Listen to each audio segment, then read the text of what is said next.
Gitte Skov Hansen, og jeg er ansat på Lisbjergskolen, og jeg er uddannet folkeskolelærer. Og når de er ustabile, så siger man, at de henfalder. Jeg har jo hørt om det her Rynkeby-løb igennem nogle kollegaer, som har været med til løbet sidste år med deres klasser, og så gik jeg jo bare ind på hjemmesiden og tilmeldte mig.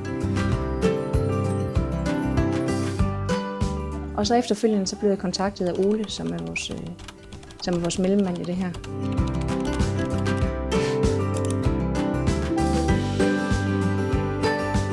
Mit navn er Ole Bak Andersen, og jeg er ansvarlig for Team Rynkeby skoleløbet i Østjylland. Det tæller 43 østjyske skoler.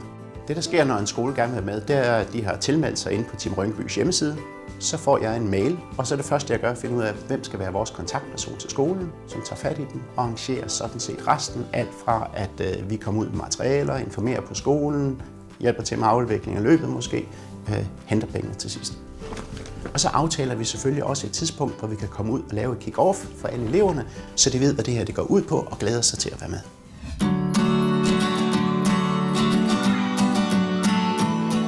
Fordi en anden måde at samle penge ind til Børnecancerfonden, det er noget, der hedder skoleløbet.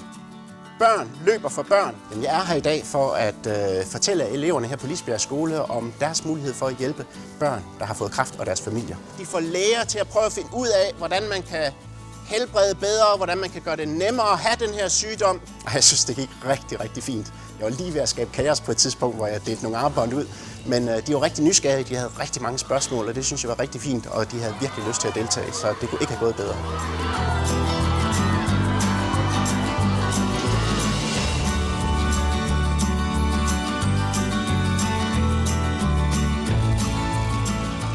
Jeg er herude i dag for at pakke materialer til skolerne, sådan at det bliver nemt for dem at lige få det leveret. Det er pakket i nummerorden og det hele, så det er lige klar til at bruge.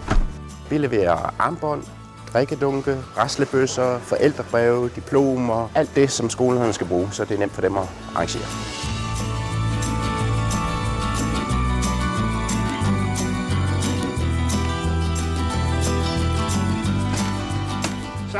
Så kan lærerne fordele juicen til børnene, når de skal ud og løbe.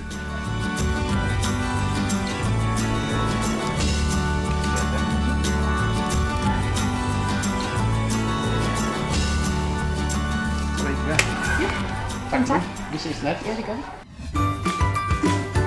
Det forløber på den måde, at børnene de får en sponsorseddel heroppe på skolen, og den tager de med hjem, og så finder de en sponsor. Det kan være forældre, det kan være tanter og onkler eller bedsteforældre. Nogen, der vil sponsorere dem. Og de skal så give et eller andet antal kroner per runde, de løber. Og på vores skole har vi så valgt, at det skal være 0,5 kilometer, som er vores rute. Og så, hvis det er nu 2 kroner, de har fået af mor og far, så får de 2 kroner per runde, de løber.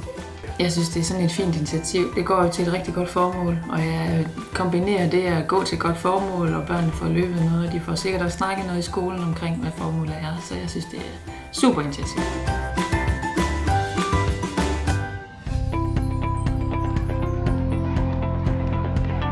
I dag er den store dag, i den forstand, at det er i dag, at vi har, hvad der ligner 340 skoler engageret i Team Rynkeby skoleløbet. 107.000 elever er i dag ude at motionere. Kom ud og få løbet en masse runder.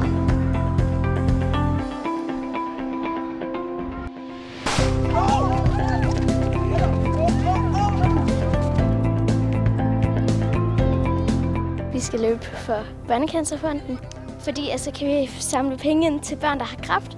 Det er rigtig fedt, især fordi at jeg kender nogen, der har haft kræft og sådan noget, og så det er ikke så sjovt at gå igennem. Det er godt, I tre. Kom nu! Skolen har jo taget imod det med enorm opbakning. Og jeg var jo herude og holde foredrag, de kan huske mit navn og gå og sige, hey Ole, og så videre. Det er super flot, og det er bare så godt organiseret.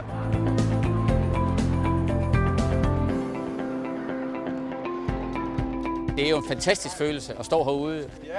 Det der engagement, man hører. Der var en pige fra 6. klasse, der lige inden de gik i gang, der kommer hen. Hun kan jo se, der står Team Rynkeby et eller andet sted på den jakke, jeg har på, og kommer hen og giver udtryk for, ja, vi ved jo godt, hvorfor vi gør det her, og det er rigtig fint at være med. Altså, det kan man jo kun blive fantastisk godt humør af. Det er gået rigtig, rigtig godt i dag. Der har været en rigtig dejlig stemning ude på ruten, og jeg vil helt klart anbefale det her til andre skoler.